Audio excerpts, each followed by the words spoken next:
Hello नमस्कार और एक बार फिर से स्वागत है आपका आपके अपने YouTube channel the Balaji classes में।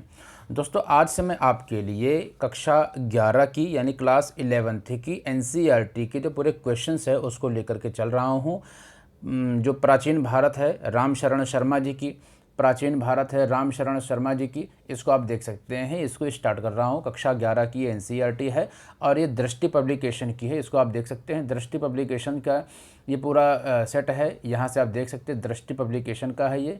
और यहाँ से आप के लिए जो भी कोई भी एग्ज़ाम अगर आप देने जा रहे हैं, चाहे वो जो आने वाले कोई भी एग्ज़ाम है, इवन यूपीपीएससी का जो एग्ज़ाम है, यूपीएससी के एग्ज़ाम है जहाँ पर इतिहास पूछी जाती है, तो एनसीईआरटी ये इस तरीके से डिज़ाइन की गई है, इसके क्वेश्चंस इस तरीके से डिज़ाइन किए गए हैं कि आपको जब ये सारे क्वेश्चंस आप लगाएंगे तो आपका जो कॉन्फिडेंस है बहुत हाई चला जाएगा।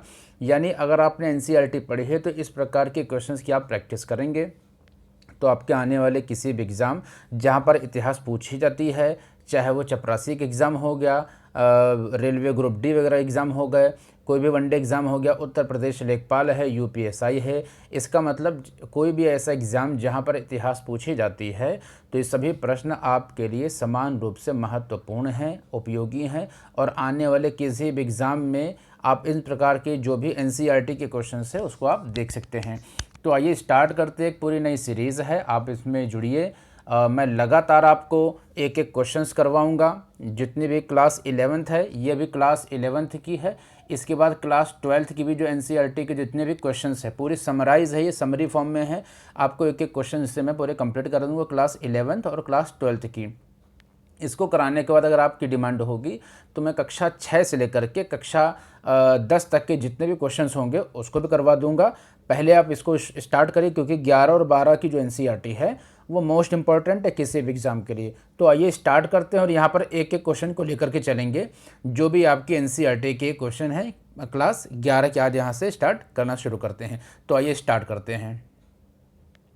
आप एक एक क्वेश्चंस को देखिएगा और आपको वीडियो कैसी लग रही है तो इसको बताइएगा और किस प्रकार की और वीडियो चाहिए ये भी बताइएगा, कमेंट करके बताइए वीडियो कैसी लगी है। और वीडियो अगर अच्छी लगे तो लाइक कर दीजिएगा, चैनल पर नए हो तो सब्सक्राइब कर लीजिएगा, आपका सब्सक्रिप्शन हमें उत्साह देता है। तो आइए स्टार्ट करते हैं।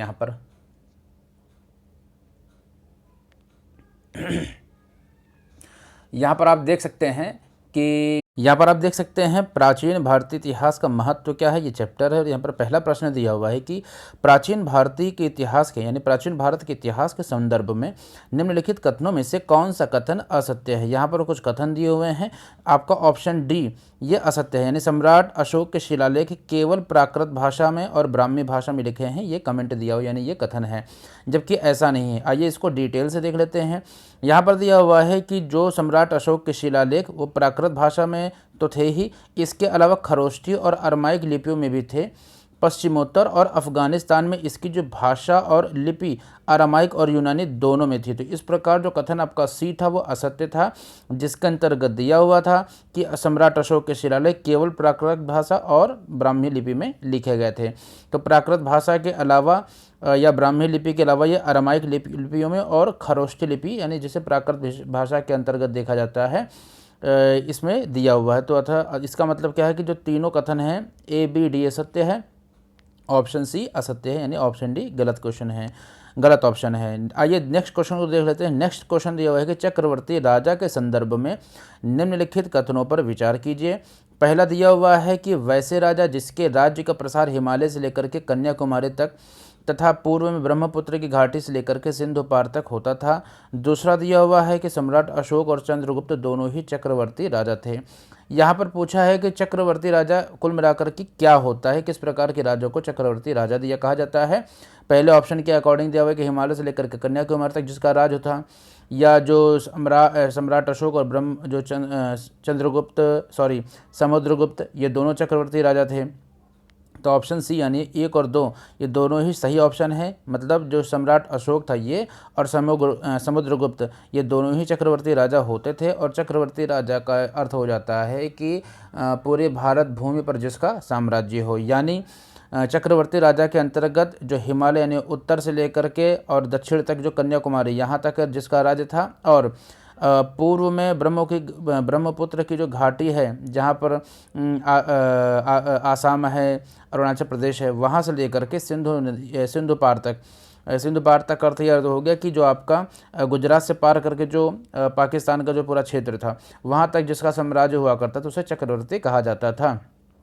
तो आइए इसे और डिटेल से देख लेते हैं। यहाँ पर दिया हुआ है कि उपयुक्त दोनों कथन सत्य हैं। पहला दिया हुआ है कि हिमालय से कन्याकुमारी तक, पूर्व में ब्रह्मपुत्र की घाटी से पश्चिम में सिंधु पार तक अपना राज फैलाने वाले राजाओं को चक्रवर्ती राजा कहा जाता था। ये कथन एक भी सही है। और सम्राट अशोक ने अपना साम्राज्य सुदूर दक्षिणांचल को छोड़ करके लगभग सारे प्रदेश में, पूरे देश में फैला हुआ था। और जो समुद्रगुप्त है, इसकी विजय पताका गंगा की घाटी से तमिल की छोर तक पहुंची थी। तो इस प्रकार दोनों ही राजाओं को चक्रवर्ती राजा कहा जाता था।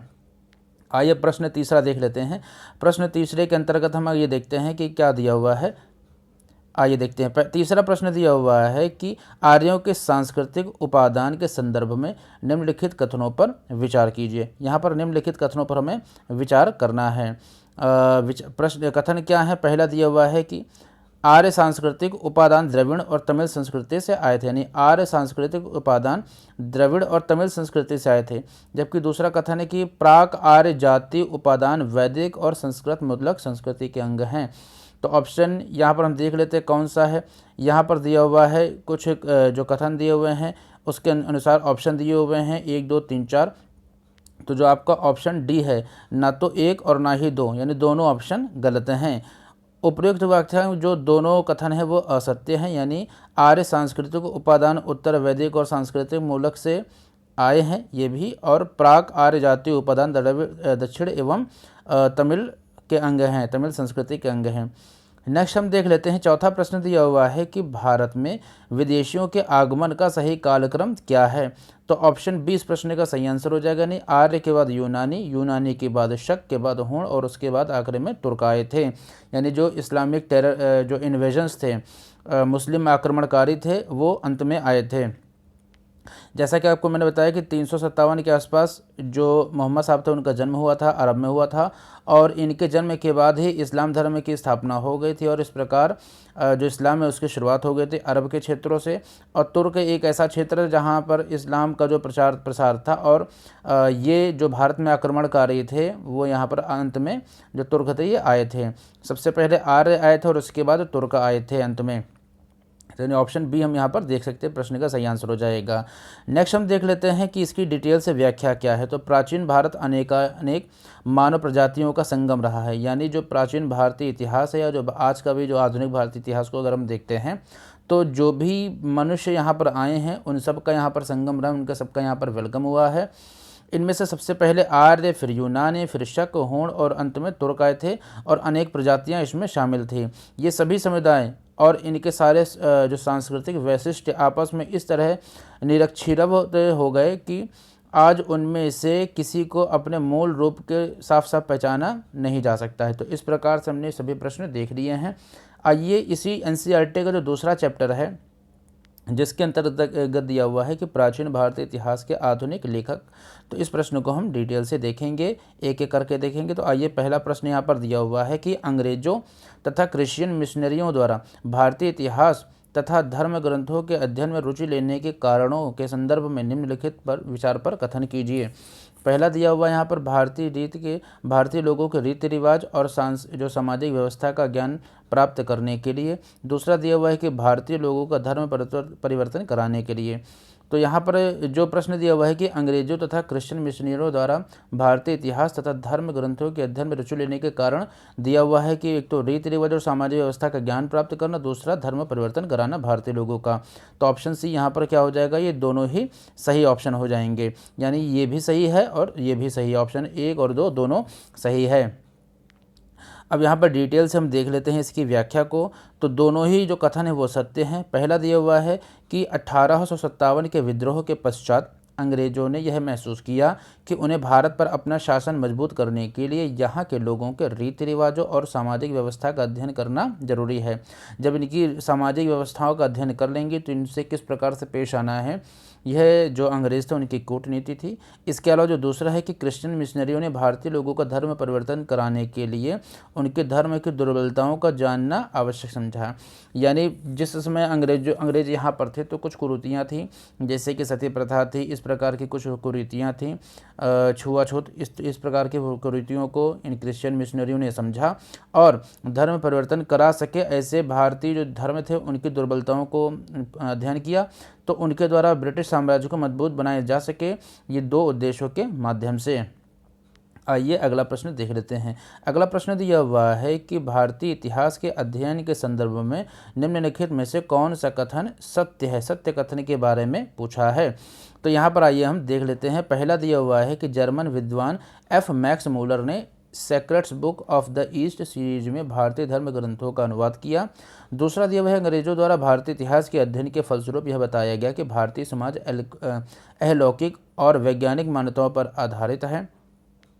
तीसरा दिया हुआ है कि मनुस्मृति का अंग्रेजी अनुवाद अ कोड ऑफ जेंटुलॉज के नाम से हुआ।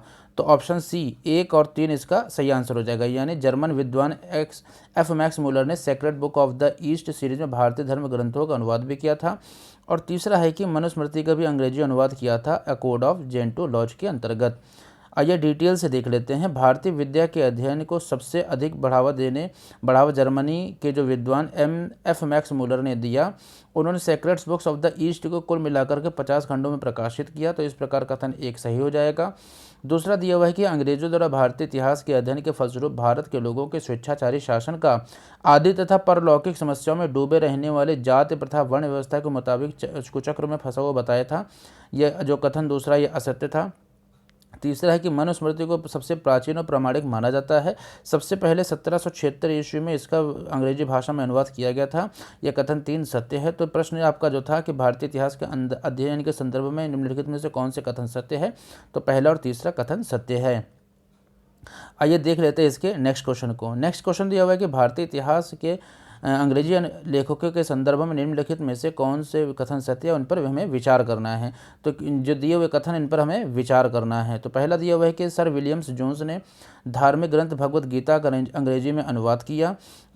दूसरा ये तो हमें गलत लग रहा है। दूसरा दिया हुआ है कि विल्किंस ने कोलकाता में एशियाटिक सोसाइटी ऑफ बंगाल की स्थापना की थी।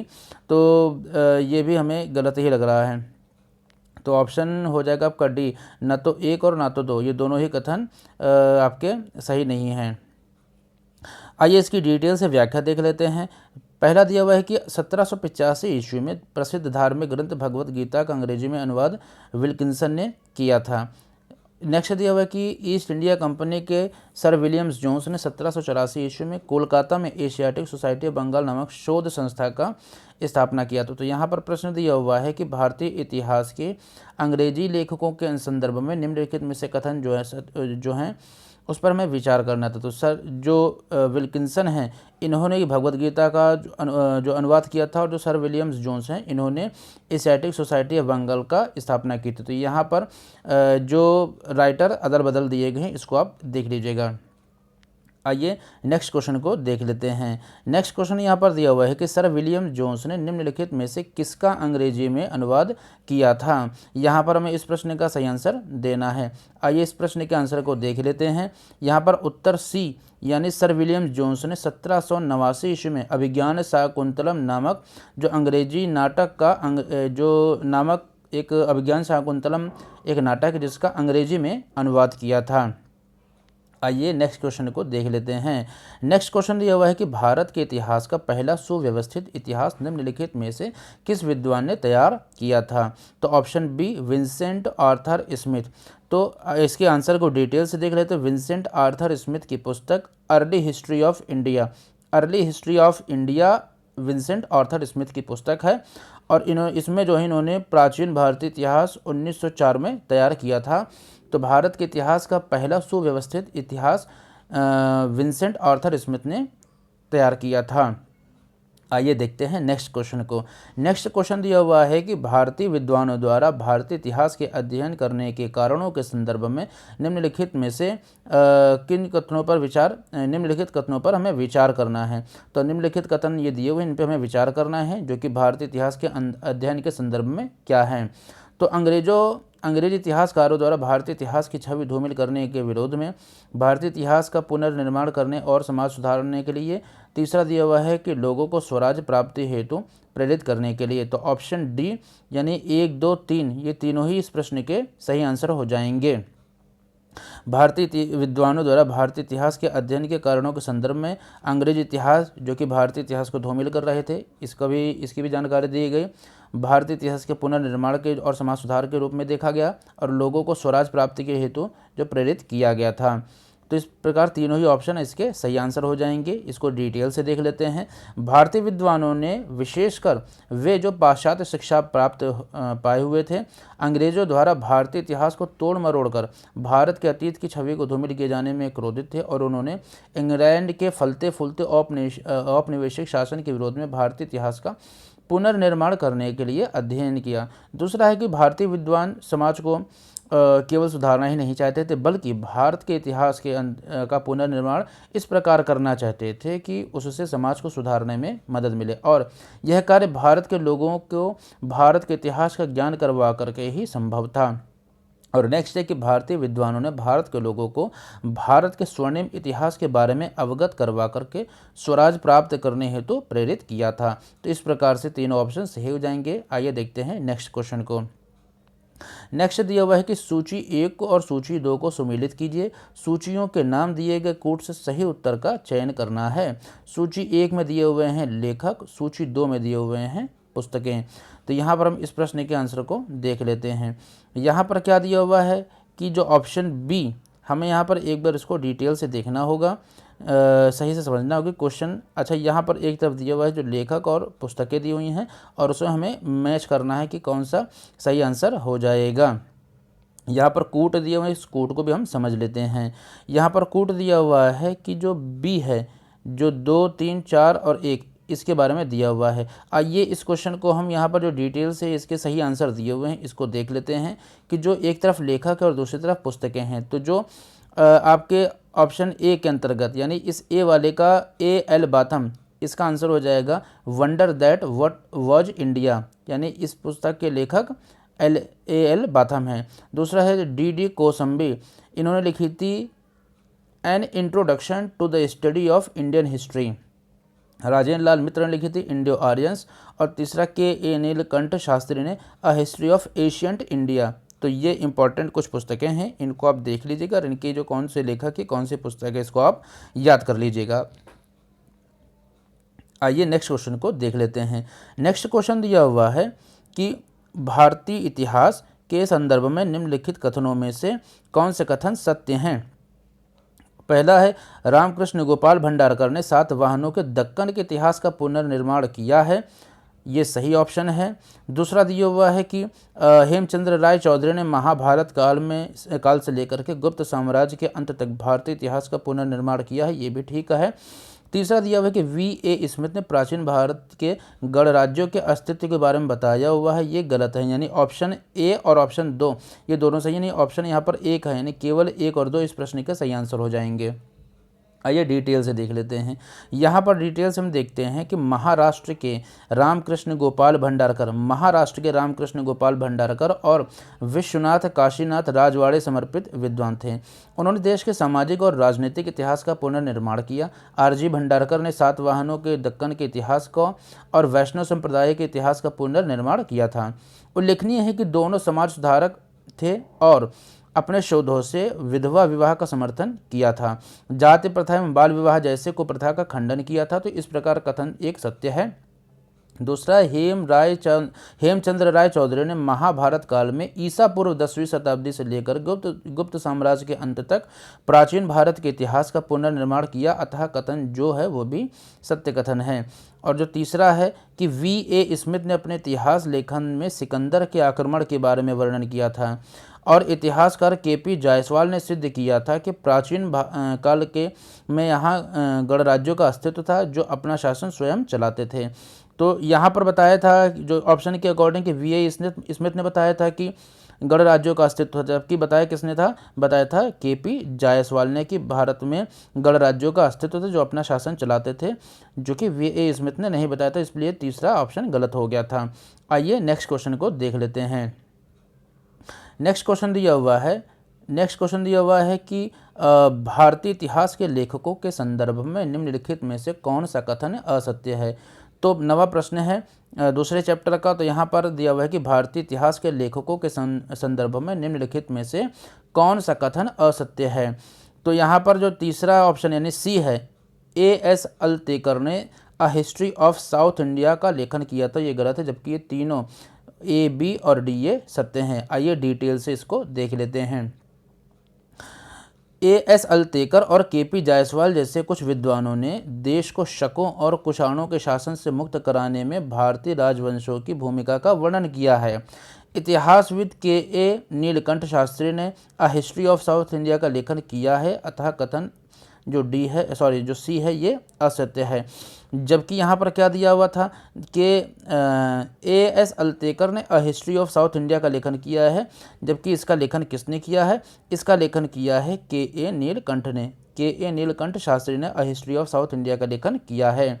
नेक्स्ट दिया हुआ है कि पांडुरंग वामन काड़े संस्कृत के प्रकांड पंडित और समाज सुधारक हुए। उनका विशाल कीर्ति स्तंभ हिस्ट्री ऑफ धर्मशास्त्र जो 5 खंडों में प्रकाशित हुआ सामाजिक नियमों और आचारों का विश्वकोश है, अतः ऑप्शन ए सत्य है। दूसरा है कि देवदत्त रामकृष्ण भंडारकर ने भारत के राजनीतिक इतिहास का गंभीर अध्ययन किया। उन्होंने अशोक तथा प्राचीन भारत की राजनीतिक संस्थाओं पर कई पुस्तकों का लेखन किया, अतः जो कथन बी है ये भी सत्य है। तीसरा है D.D. कोसंबी ने भारतीय इतिहास को नया रास्ता दिखलाया। वे अपना इतिहास विवेचन कार्ल मार्क्स के लेखों के अनुसार करते थे। उन्होंने प्राचीन भारतीय समाज के आर्थिक और सांस्कृतिक इतिहास को उत्पादन की शक्ति और संबंधों के विकास में अभिन्न अंग के रूप में प्रस्तुत किया है, तो ऑप्शन डी भी सत्य था। तो इस प्रकार से हमने 2 चैप्टर्स को कर लिए हैं। नेक्स्ट 2 चैप्टर्स को कल देखेंगे। तो NCERT की इस सीरीज़ में जिसके अंतर्गत हमने क्लास 11th के कुछ क्वेश्चंस को यानी 2 चैप्टर के जो क्वेश्चंस हैं उनको देख लिया है। तो आई होप आपको ये वीडियो पसंद आई होगी और आपके लिए ये वीडियो उपयोगी होगी। तो अगर चैनल पर नए हो तो सब्सक्राइब करके बेल आइकन प्रेस कर दीजिएगा। मिलते हैं कल के नेक्स्ट चैप्टर में, तब तक के लिए जय हिंद, जय भारत।